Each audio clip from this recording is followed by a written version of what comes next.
बिस्मिल्लाहिर रहमानिर रहीम। लक़द खलक़नल इंसाना फी अहसनि तक़वीम। सदक़ल्लाहुल अज़ीम। वक़ाल नबी सल्लल्लाहु अलैहि वसल्लम अल कासिम हबीबुल्लाह औ कमा क़ाल अलैहि सलातु वस्सलाम। আলহামদুলিল্লাহ, আমি আমার ওয়াজের প্রথমে, আমি আমার ওয়াজের শুরুতে, আমি আমার ওয়াজের সূচনাতে, আমি আমার ওয়াজের শুভ আরম্ভে, আমি আমার ওয়াজের স্টার্টিং পয়েন্টে সর্বপ্রথম তানার দরবারে শুকর গুজার করছি যে আল্লাহু রব্বুল ইজ্জাত বড়, চেয়ে বড়, অতি বড়, সীমাহীন বড়। একবার সুবহানাল্লাহ বলবেন? আব্বা একটু ভালোবাসা দিয়ে সুবহানাল্লাহ বলবেন। যে আল্লাহর বড়র কোনো শেষ নাই, সীমা নাই, পরিসংখ্যান নাই।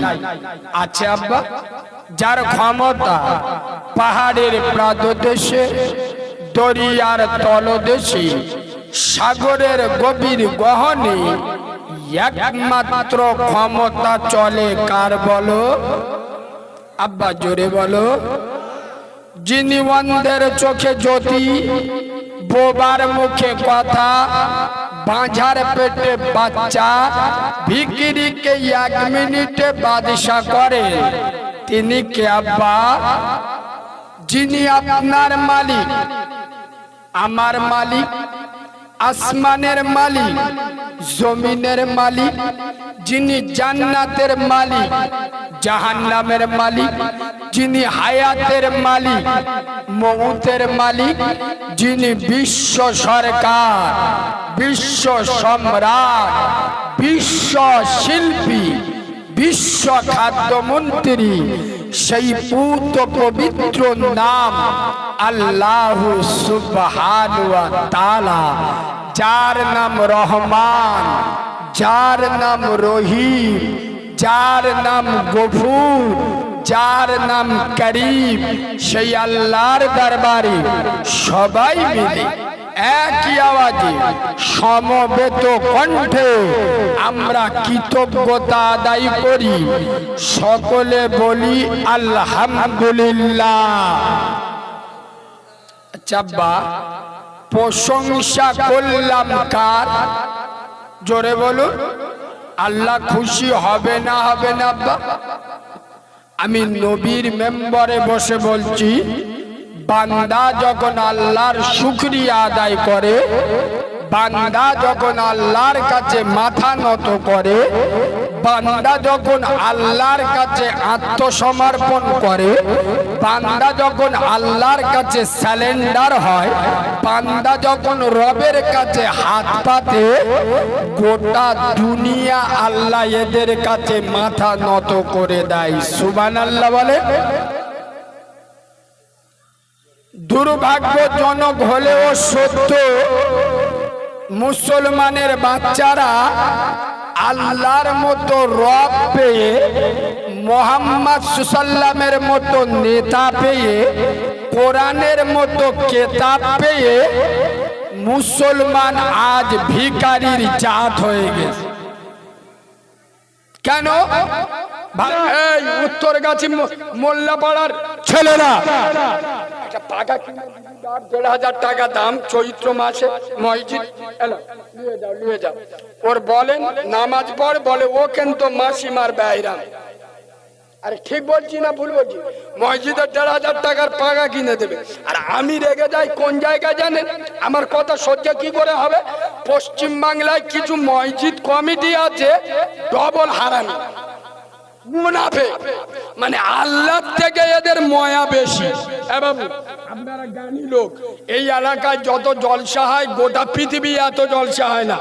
আপনারা বুঝে উত্তর দিন, মসজিদে জাকাত ফায়দার টাকা দেওয়া চলে? আর কথা বলবেন তো, জাকাত ফেদরার টাকা মসজিদে। এই উত্তর বেলেগাছির মুসলমানের বাচ্চারা জবাব দাও, জাকাত ফেদরার টাকা যদি মসজিদে না চলে, শুধু করে টাকা মসজিদে কি করে চলে? ঠিক বলে। এই শোনে, মসজিদে যদি জাকাত ফেদরার টাকা না চলে, যারা বাম্মার ভাত দেয় না ওদের টাকা কি করে চলে? মসজিদে যদি জাকাত ফেদরার টাকা না চলে, তোর মতো বেনামাজির টাকা কি করে চলে? আল্লাহ থেকে তোর মায়া বেশি। এই আমার আল্লাহ ফকির, আল্লাহ ভিখারি, ওকে বলে তোর টাকা দিতে হবে না, তুই নামাজ পড়। আগে মসজিদ ছাদ ফেলা ছিল না, আমাদের বাপ দাদারা নামাজ পড়তো কুড়ে মসজিদ। এ মুরব্বীরা ঠিক বলছি না ভুল বলছি? এদের মনে হয় নামাজ হতো নাকি? হ্যাঁ, এদের নামাজ এরম ছোট মসজিদে নামাজ পড়তো, মাটির মসজিদ। এখন এই এসি লাগানো মসজিদে এদের নামাজ হয় কেন? শুধু করে টাকা মসজিদে নেবেন না, জেনা করে টাকা মসজিদে নেবেন না। এ বাবু, আমি এখানটা একটা দারুণ মশলা তুলে ধরছি, আপনারা শিখে বাড়ি যান, জীবনে শোনেননি, শোনেন। আচ্ছা বলুন তো দেখি, সারা পৃথিবী এক নাম্বার দান, মানে যে দান করলো পৃথিবীর সব থেকে বড় সওয়াব হয়, সে দানটা কি বলুন? মসজিদে না মাদ্রাসায়, না ইয়েতিমের খাওয়ানো, না অনাথের খাওয়ানো, না বিধবার দান করা, না হজ জাকাত করা? আর কি মনে হয় বলবেন? যে কোনো একটা হবে তো, না জানা থাকলে জেনে যাবেন। কোনটা বলুন? এরা আওয়াজ শোনে তো, ওয়াজ শোনে না। এদিক কিরম ওয়াজ হয় আমি তো জানি। খোদার কসম, আমি নবিয়ানা মেম্বারে বসে বলে যাচ্ছি, মসজিদে দান করা সাদগায়ে জারিয়া, কিয়ামত পর্যন্ত কবরে সওয়াব রানিং থাকে। মাদ্রাসায় দান করা সাদগায়ে জারিয়া, কিয়ামত পর্যন্ত কবরে সওয়াব রানিং থাকে। তাহলে মসজিদে দান করা বড় দান, মাদ্রাসায় দান করা বড় দান, ইয়েতিমের খাওয়ানো বড় দান, অনাথের খাওয়ানো বড় দান, বিধবার পাশে দাঁড়ানো বড় দান। খোদার কসম, তার থেকে বড় দান বাম্মার হাতে পয়সা দেওয়া পৃথিবীর এক নাম্বার দান। খোদার কসম, আমি নবিয়ানা মেম্বারে বসে বলে যাচ্ছি, খোদার ঘরে মসজিদে 10 লক্ষ টাকা দেবে, আর মায়ের হাতে 10 টাকা দেবে। 10 লাখ টাকা মসজিদে দেওয়ার থেকে মায়ের হাতে 10 টাকা দেওয়ার দান বেশি সওয়াব। বললি তো এক্ষুনি রেগে যাবে। মৌলবীরা এসে গেপচে চলে যাচ্ছে, বাবারা মার পান নিচেই জান্নাত। শুনেছেন না শোনেন? একবার না অনেকবার কথা বলে না এরা। মার পান নিচে খোদার বেহেশত। এই বেলেগাছির মুসলমানের বাচ্চারা বুকে হাত দিয়ে বলো, কোনদিন একাকী রাতের আধারে বুকে হাত দিয়ে মূল্যায়ন করে দেখেছো যে মার পায়ের নিচে খোদার জান্নাত থাকে, যে মার পান নিচে আল্লাহর বেহেশত থাকে? এই মায়ের পায়ের মর্যাদা যদি এত হয়, এই মায়ের মাথার মর্যাদা কত? আমার কথা বুঝতে পারছেন না? পারছেন না? মার পার নিচে খোদার বেহেশত, তাহলে মার পার দাম যদি এত হয়, মায়ের সিনার দাম কত? বাঁদরের বাচ্চা মার ভাত দেয় না, মসজিদে 20 ব্যাগ সিমেন্ট কিনে দিচ্ছে, আর মা তো আলি বিসমিল্লাহ, তার নামটা বল দিন একটু লিখে লিখে চিনি। আল্লাহ থেকে ও দরদ বেশি, আল্লাহ ওর বলে দেশ। কি রাগ করছেন? আমার কথা রাগ করছেন? বাস্তব বলছি না বাস্তব বলছি। এই বাবু, রমজান মাসে দেখবেন, আচ্ছা আপনাদের মসজিদে রমজান মাসে ওই ইফতারি দেওয়ার সিস্টেম চালু আছে? আরে দিনই প্রতিদিন 1-2 করে মসজিদে ইফতার দেবে। আমাদের ওদিকেও আছে। দেখবেন রমজানের আগের জুমায় দেখবেন ইমাম সাহেব খাতায় লেখে, আরে হ্যাঁ না না কে কবে ইফতার দেবে, করিমুটা বলতে দেবো হুজুর 3 দিন পর পর আমার নাম লিখে দাও, 3 দিন ওই একদিন কি খাবো, গ্রামের লোক খেয়ে চোখ বুলু হয়ে যাবে। হ্যাঁ, একদিন কি ইফতার দেবো। কদিন ইফতার দিচ্ছে? আমি নবিয়ানা মেম্বারে বসে বলে যাচ্ছি, ভালো করে তলায় হাত দে, ওই চিডিংবাজের বাচ্চার, মুনাফিকের বাচ্চা চেক করে দেখবেন, গোটা রমজান মাস চলে গেল নিজের বুড়ি মায়ের 1 কিলো আপেল কিনে দেয়নি। মসজিদে 3 দিন ইফতার দেশে কিছু মাল আছে, এরা তো হাল হারাম বাঁচে না, শুধু পেলি হয় বিসমিল্লাহ। মসজিদে গিয়ে বলতে আজের কটা রোজা বললি, বলে 18টা। আজের কাদের ইফতার বললি, বলে জানি না, করিমের বাপের। বলে আলহামদুলিল্লাহ, আগের বারে হালিম দিল, এবারে মুরগির গোশত দেবে। তার মানে হারাম খাবে। এতগুলো নেট এখানে আছে, চ্যালেঞ্জের সাথে বলে যাচ্ছি, কোন দুধ খা মায়ের লালে হিম্মত যদি হয় সামনে দাঁড়িয়ে কথা বলবে। যে মার ভাত দেয় না, বাপের সাথে কথা বলে না, জেনে শুনে ওর ইফতারি খাওয়া যাবে না, হারাম না যায়, চলবে না। কিন্তু মোল্লারা তো ওসব বোঝে না, কথা বুঝতে পারেন। মাল পেলি বিসমিল্লাহ বলে চালিয়ে। আরে ঠিক বলছি না ভুল বলছি? এই বাবু, আজকের আমার জীবনের সিগারেট বলে যাচ্ছি। এই যে আজ গোটা বাংলা ভারতে কারিমুল্লাহ নিয়ে পাগল কেন জানেন? আমি নবিয়ানা মেম্বারে বসে বলছি, আমার ভিতরে কিচ্ছু নেই। আমার ভিতরে একটা আমল আছে আর একটা দোয়া আছে। আমলটা 3 ধরনের। কি? নাম্বার 1, আমি চেষ্টা করি নামাজটা ঠিক মতো আদায় করা। কি? নামাজ। 2 নাম্বার, বড়দের সম্মান করি। 3 নাম্বার, আলেম উলামা পিসা পীরজাদা এদের 5 জুতো মাথায় রাখি। এছাড়া আমার ভিতরে বিরাট এলেম কালাম কিছু নেই। আর দোয়া একটা আছে, কারো দালালি চামচাগিরি করে জায়গায় আসিনি, দেখেননি। এই বাবু, কোন মাল লালের পরোয়া করে কথা বলি? রোজার আগে বিকেল 5টায় আমার অপারেশন হয়েছে, ভোরের বেলাতে সেই রিখেই, মানে বুঝতে পারছেন, এটা আল্লাহ দেওয়া যন্ত্র। ডাক্তার বলেছে রোজা রাখা যাবে না, 6 মাস টানা জলসা করেছি। যেদিন অপারেশন করে ওই দিন রাতে 2টো জলসা করে শুয়েছি। অপারেশন হয়েছে, ভোরের বেলা থেকে সেই রিখে রোজা রাখছি। আমার বাড়িতে কান্নাকাটি করছে।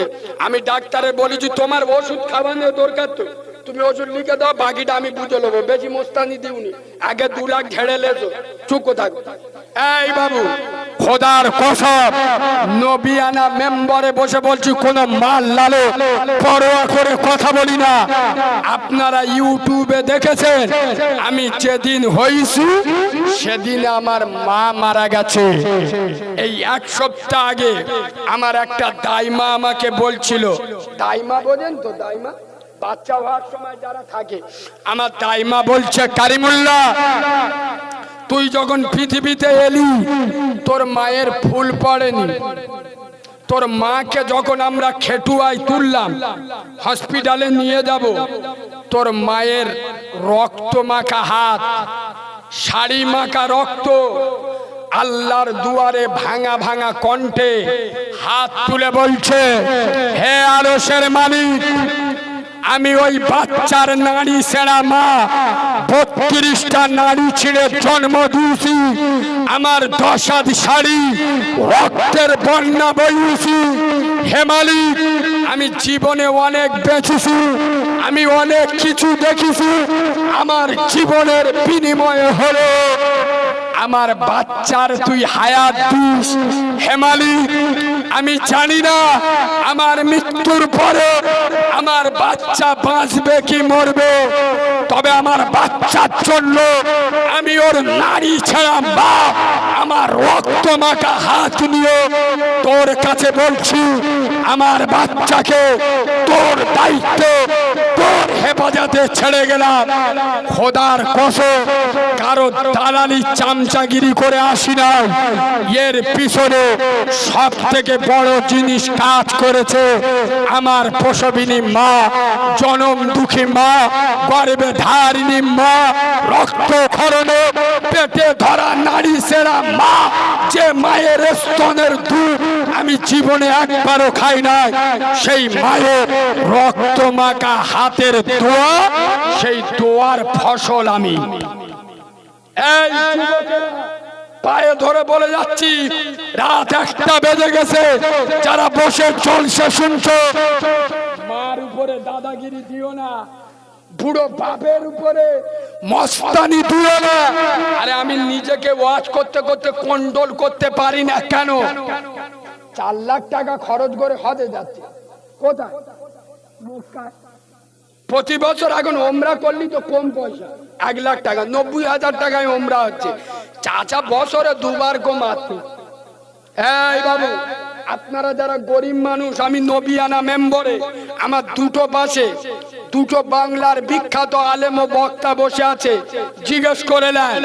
একটা আমল বলে যাচ্ছি, করবে খোদার কসম, নবিয়ানা মেম্বরে বসে বলে যাচ্ছি, তোর মদিনায় যেতে হবে।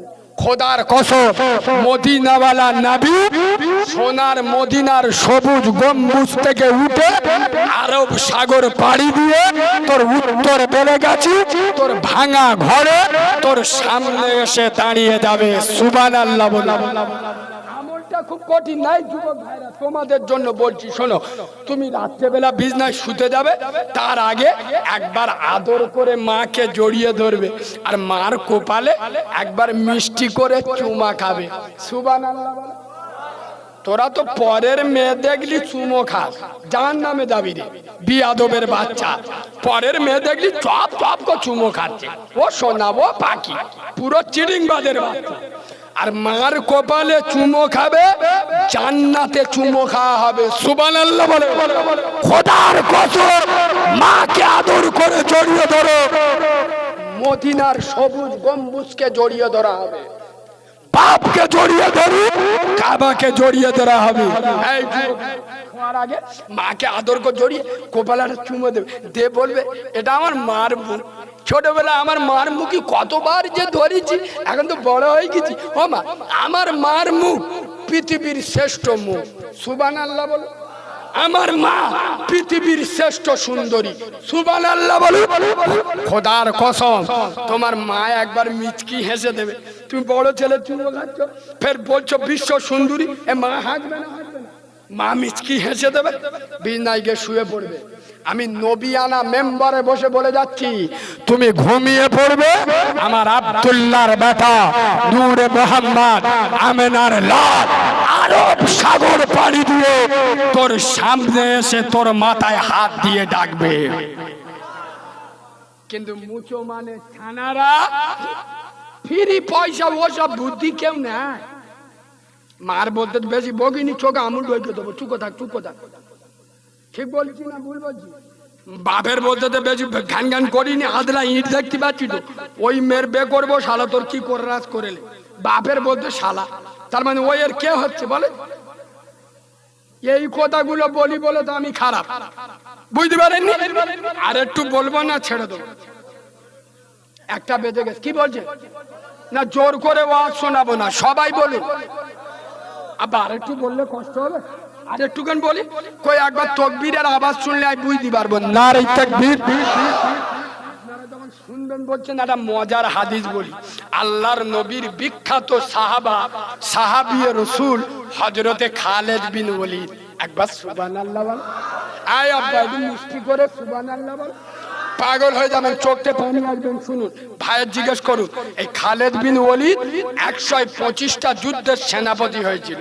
সুবহানাল্লাহ বল। একটা যুদ্ধে হারি, এবার যিনি বিছানায় শুয়ে আছে, একটু পরে মরে যাবে। ভোর বলতেছে, ও আমার বিবি, তোমার জন্য হক আছে, জায়েজ আছে। আমার এই পায়ের নখ থেকে নিয়ে আর মাথার চুল পর্যন্ত চেক করে দেখো, আমি ইসলামের জন্য বহু যুদ্ধ করেছি, কাফের বেঈমানদের আঘাত খেয়েছি। এমন শরীরের একটা জায়গা বাকি আছে যেখানে আমার শত্রুর আঘাত লাগেনি। খোদার কসম স্ত্রী চেক করে দেখে বলছিস স্বামী এমন কোন জায়গা আমি দেখতে পেলাম না যে যেখানে ঘা নাই। খোদার কসম চোখ থেকে পানি আসবে। খালেদ বিন ওলীদ ফুপিয়ে ফুপিয়ে কাঁদছে। স্ত্রী অবাক, এ তো আনন্দের বিষয়, আপনি কাঁদছেন কেন? আপনি তো তৃণমূলের পতাকা লাগানোতে গিয়ে গুন্ডামি করতে গিয়ে মার খাননি, আপনি তো সিপিএম কংগ্রেসের জন্য মার খাননি, আপনি দ্বীন ও শরিয়তের জন্য মার খেয়েছেন।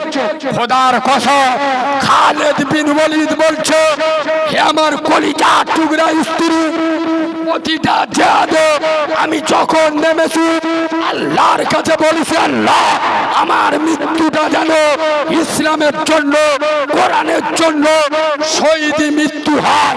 আজকের আমি বিছনায় পড়ে মারা যাচ্ছি, আল্লাহ কি আমার শহীদ হিসেবে পছন্দ করে না? শহীদের খাতায় আমার নামটা কি আল্লাহ তুলতে চায় না? এই বেলেগাছির মুসলমান স্ত্রী জবাব দিয়েছিল, সারা পৃথিবী চমকে উঠেছিল। সুবহানাল্লাহ বলুন। আচ্ছা বলুন, স্বামী ভালো হলে স্ত্রী ভালো হবে না? হবে না? কথা বলে না? স্বামী খালেদ বিন ওলীদ, স্ত্রী ভালো হবে না? হবে না? আর আমরা সকাল হলে চিতায় আগুন জ্বালাচ্ছি, মানে বুঝতে পারছেন? আমাদের বউগুলো গুলতে দান মারতে, সকাল হলি আমরা তামাকে দান মারতে, আমাদের বউরা খৈনি মধ্যে মেয়ে সাবাল আবার এরাম এরাম করতে। আল্লাহর কি রে এ বাবু, কোন পুরুষ যদি ফজরের আজান শুনে ওঠে, উঠে আর স্ত্রীর গায়ে মায়াবী হাত বুলিয়ে, আদরের হাত বুলিয়ে বলে, ও ও পাখি, এই দেখো ওঠো ওঠো, আমি একা জান্নাতে যাব, তোমার জন্য আমি জীবন দিয়ে দেবো, আর জান্নাতে তোমার ছাড়া আমি যাব। তোমার যদি গোসলের দরকার হয় গোসলটা করে নাও, নিয়ে তুমি বাড়িতে নামাজ পড়ো, আমি মসজিদে নামাজ পড়ে আসি, দুজন একসাথে জান্নাতে যাব। সুবহানাল্লাহ বল। 5 দিন 5 বার যদি আমরা বউদের ডাকি, ওই একদিন উঠবে না? উঠবে না? এ খ্রিস্টানের ঘুম ভাই তো বেলা 9টার সময়, ঠিক বলছি না ভুল বলছি? তা ওর বউ কি করে নামাজি হবে? কথা বলে না? ওর বউ 12 বাজালির বেড়ে 13 বাজালি হবে না? ওর বউয়ের আবার ফতেমার ওয়াজ শোনাচ্ছে। আরে বাঁদরের বাচ্চা, ফতেমা জাতা মহিলা ছিল না, ফতেমার ছেলের নাম ছিল হাসান হোসেন। সুবহানাল্লাহ। ফতেমার স্বামী শেরে খোদা আলী, ফতেমার আব্বা দোজাহানের বাদশা। জান্নাত তৈরি করলে দুনিয়া তৈরি হতো না। খোদার কসম এই আম্মাজান ফতেমা এমনি জান্নাতে রানী হয়নি। আম্মাজান ফতেমার মাথার চুল দুনিয়ার কোন মানুষ তো দূরের কথা, আসমানের চাঁদ সূর্যও দেখতে পায়নি। সুবহানাল্লাহ। বেটা ভালো ছিল, বাপ ভালো ছিল, ফসল ভালো। আর আমাদের বাপ গাঁজাখোর, মা গুলখোর, ছেলে হচ্ছে কিরম পার্থ চ্যাটার্জি। এইরা বুঝলি? বললি তো রাগ হবে। শোনেন, স্ত্রীর জবাব দিচ্ছে, স্বামী আপনি হয়তো ভুলে যাচ্ছেন আপনার নাম হলো খালেদ বিন ওলীদ। কথা বলো, খালেদ বিন ওলীদ। কিন্তু যে নবীকে না সৃষ্টি করলে দুনিয়া সৃষ্টি হতো না, সেই নবী আপনার একটা উপাধি দিয়েছে, আপনার নাম হলো সাইফুল্লাহ। বাবু, সাইফুল্লাহ নামের কোন লোক এখানে আছো? থাকলেও হাত তুলবে, জানি এ মালের দে বিষ চাইনি, শালা কোথায় কি বলে দেয়। খারাপ কিছু বলবো, ভালো কথা বলবো। এ বাবু, নাম ভালো রাখতে হয়। সেদিন মুর্শিদাবাদে জলসায় গিয়ে একটা লোক তার বেটার ডাকতে দিয়ে, লকডাউন এই শোন, আমার চোখ নীল হয়ে গেল। আমি বলি, বাবা তোমার বেটার নাম কি? বলে কেন? মোহাম্মদ লকডাউন ফুরকাই। আরে কি গো হলো? বলে মালটা লকডাউনের সময় হয়েছিল, ওই জন্য গ্রামের লোকেরা ডাকে লকডাউন। সেদিন হাওড়ায় জলসায় গিয়েছে, আর হাওড়ার মা বোনেরা এত ভালো, আল্লাহ ওদের ভালো রাখুক, বলেন আল্লাহুম্মা। সব আলেম বক্তাদের মুখে শুনে দেখে, ওরা আমাদের ছেলের মতো, ভাইয়ের মতো ভালোবাসে। সেদিন এক জায়গায় গিয়ে মা তার মেয়ের ডাকতেছে, এ রে বা একে না আই হুজুরে। তো চোখ নীল হয়ে গেছে। আপনারা বুঝতে পারেন আলি ও মা তোর মেন নাম কি? বলে কেন স্পেশাল নাম রেবা খাতুন, কোরআনে আছে রেবা। আলি ও শালা এ তো মাথা বেদার মলম নে পোদে বেদায় লেগে গেছে। আগো কোরআনে আছে বলে নাম রাখতে হবে, ওর মেয়ের নাম কি রেখেছে? রেবা খাতুন। আলি ও চাচি তোমার মেয়ের নামের মানে জানো? তা তো জানি না। যা শালা কোথায় নানির কবর আর কোথায় বসে কাঁদতেছে। আলি ও চাচি তোমার মেয়ের পুরো নাম কি? বলে মোসাম্মদ রেবা খাতুন। আলি তোমার মেয়ের নাম রেবা খাতুন না, সুদ খাতুন। হাসতে সব জায়গায় খালি হাসি। কোরআনে আছে গো, আমরা এই যে বাংলাতে সুদ বলি না, আরবিতে বলে রেবা। রেবা মানে সুদ। কোরআনে এসছে ওয়া হারামার রেবা, আমি আল্লাহ তোমাদের জন্য সুদ হারাম করেছি। রেবা মানে কি? সুদ। তা ওর মেয়ের নাম রেবা খাতুন মানে কি? সুদ খাতুন। চাচির তো চোখ হলুদ হয়ে গেছে। ও বাপ এ তো সে কি বলে গো, আধার কার্ডে ফেলা হয়ে গেল। আর কি হবে? সোনার বাবাজি নাম রাখতে ইমাম সাহেব পয়সা নেয়? কথা বলে না রে, ইমাম সাহেব নাম রাখতে পয়সা নেয়? আপনার বাচ্চা হয়েছে ইমাম সাহেবের কাছে যান, হুজুর আমার একটা পাঁটা সাবাল হয়েছে, একটু ভালো করে নাম বলে দেন। ইমাম সাহেব নাম বললি ঘুরে জিজ্ঞেস করবেন মানে এটা বলে দেন। রাসূলুল্লাহ আপনার নাম রেখেছে সাইফুল্লাহ। সাইফুল্লাহ শব্দের অর্থ আল্লাহর তরবারি। খালিদ বিন ওয়ালিদ আজ আপনি বিছানায় মারা যাচ্ছে, তার সব থেকে বড় কারণ আপনার নাম সাইফুল্লাহ। সাইফুল্লাহ মানে আল্লাহর তরবারি। আর আল্লাহর তরবারিকে হারিয়ে দেবে, আল্লাহর তরবারিকে নিচু করে দেবে। পৃথিবীর কোন তরবারের জন্ম হয়নি, আমার আল্লাহ চাইবে তার তরবারি খালিদ বিন ওয়ালিদ জিহাদের ময়দানে গোটা গোড়াগুড়ি খাক, এটা আল্লাহ সহ্য করেনি।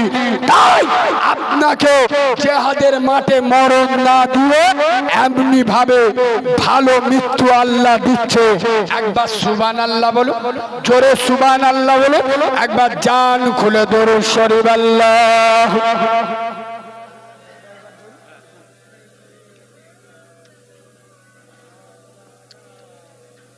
বাবাজি বেশি রাত করব না, আর অল্প 15-20 মিনিট হলে অসুবিধা হবে না তো? একসাথে সব তাবারও খেয়ে বাড়ি যাব, কি বলছে? এ বাবু বলবে তো কি বলছে? আলহামদুলিল্লাহ চলে। হ্যাঁ বাবু আপনারা শুনলেন আমি একজন মাহারা ছেলে, আর আমি এই নবিয়ানা মেম্বারে এতগুলো ক্যামেরাকে সাক্ষী রেখে বলছি, ক্যানিং, জীবনতলা, তালদি এই এলাকার মুসলমানেরা, আমি আল্লাহকে সাক্ষী রেখে বলছি, এরা যত যাই হোক, এরা হয়তো 2 ওয়াক্ত নামাজ পড়তে পারেনি, 2টো রোজা রাখতে পারেনি, এদের গুনাহ আছে, ভুল আছে, কিন্তু খোদার কসম এরা আমার নবীর গাদ্দার নয়। সুবহানাল্লাহ বলো। এরা যদি আমার নবীর গাদ্দার হতো এখনো পর্যন্ত এখানে বসে থাকতো। এরা নবীর প্রতি আলাদা ভালোবাসা আছে না না? খোদার কসম এরা হাজার যাই পারে হোক, এরা আমার নবীর গাদ্দার নয়। আমি জানি আপনাদের ভিতরে নবীর প্রতি, আল্লাহর প্রতি একটা আলাদা মহাব্বত ভালোবাসা আছে। আই আব্বা আমি জানি না কার মা মরে গেছে, বাপ মরে গেছে, দাদা দাদি মরে গেছে, অল্প 10-15 মিনিট আমি আপনাদের কাছে হাত পাতবো, অনুরোধ কেউ উঠবেন না। যদি ওঠার হয় এখন উঠে চলে যায়, অনুরোধ করছি কেউ উঠবেন না। সোনার বাবাজি আগামী বছর এই নবীর মহাব্বতের জলসাটা হবে। আমি মাহারা ছেলে আল্লাহর কাছে দোয়া করব, কত টাকা কোথায় চলে গেছে নবীর মহাব্বতে, মাই মুরব্বির কবরে সব রেশানির জন্য। আগামী বছর আল্লাহ যদি বাঁচিয়ে রাখে ইনশাআল্লাহ একটা জেনারেটরের ভাড়া একা দিয়ে দেবেন। আছেন কোন সোনার আব্বা, সোনার তরুণ, সোনার যুবক, সোনার নওজোয়ান? কত টাকা কোথায় গিয়েছে আমি জানি। এখানে ইমানদার আছে, আল্লাহওয়ালা আছে, আশিকে রাসূল আছে। আমি মাহারা ছেলে বহু জায়গায় দান করেছেন। একবার আমার হাতে আমি অপারেশন করি 2 মাস হয়, পাগার হাওয়া খাওয়া নিষেধ। সোনার বাবাজি, আল্লাহর কাছে দোয়া করব, আল্লাহ আপনার রুজিতে বরকত দেবে, ব্যবসায় বরকত দেবে, জান মালে বরকত দেবে, না হওয়া কাজ হইয়ে দেবে। এতগুলো লোকের ভিতরে সর্বপ্রথম গ্রামের লোক তাকিয়ে আছে, কোন সেই ভাগ্যবান ব্যক্তি, এর দিল আলাদা, কলিজা আলাদা, জিগার আলাদা। আছেন কোন সোনার তরুণ? সর্বপ্রথম হাত তুলে বলবেন ইনশাআল্লাহ, আল্লাহ যদি আমার বাঁচিয়ে রাখে আগামী বছর একটা জেনারেটরের ভাড়া আমি একা দিয়ে দেবো। আছে এখানে ইমানদার দেবো দেবো।